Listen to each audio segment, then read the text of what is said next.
This video is brought to you by BitBox NES game cases. There is no better way to protect, store, and show off your NES game collection. Only available at StoneAgeGamer.com/BitBox. Skip it up and that up.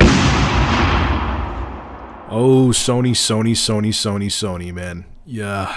I don't know why this is not being talked about on mainstream sites as much as it should be. A lot of you guys have sent me a crap load of articles wanting me to talk about Sony's financial woes, so now I am. Sony has announced that for the fiscal year ending in March 31st, 2014, they're going to lose $1.1 billion. And Kaz Hirai is going to be cutting 5,000 jobs.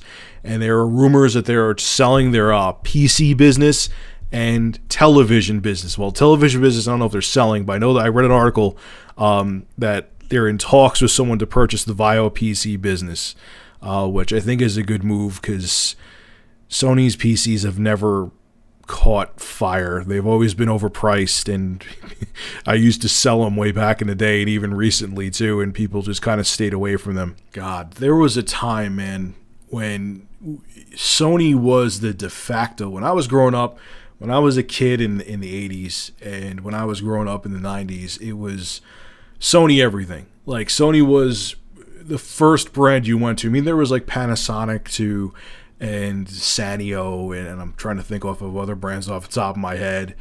But Sony was the first brand. When you thought of TVs, you went to Sony. Sony Trinitron. You know, for you old dudes out there like me, Sony Trinitron. When you wanted to get like a boombox, yes, they were called boomboxes.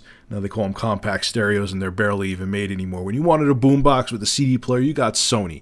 When you wanted a portable compact cassette player, who'd you get? You got Walkman. Sony was synonymous with, that's what made Sony pretty much, was Walkmans.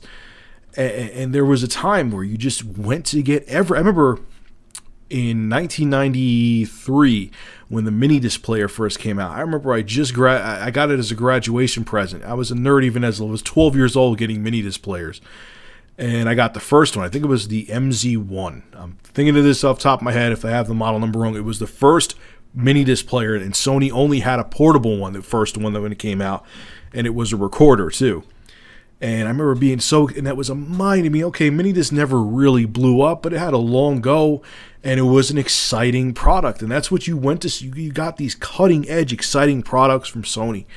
And I remember, you know, my family in 1995, I was 14, I was just graduating 8th grade, and they got a Sony, we got a big screen, a rear projection big screen TV from Sony because it had the best picture out there. Sony was it, man, when it came to tech.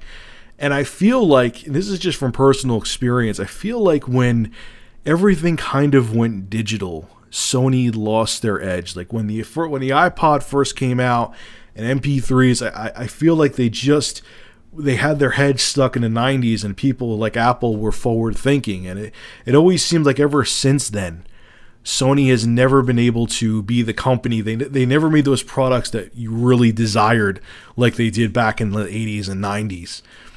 And it sucks, man, because I really, you know, times change, and I'm glad to see that Kaz is like, hey, you know, computers are a lump on our side, TVs.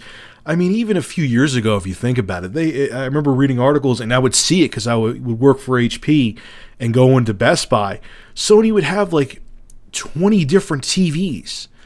So, and on top of it too, they have 80 different brands to compete with. So not only are they doing a cannibalistic business move by having so many different models of TVs with small variances or variables in features, which is a cannibalistic move that confuses people, you now have a billion different brands selling TVs, and even if the Sony's picture quality on theirs is better, someone's like, okay, this Sony for $1,000, or you get this Vizio for $300.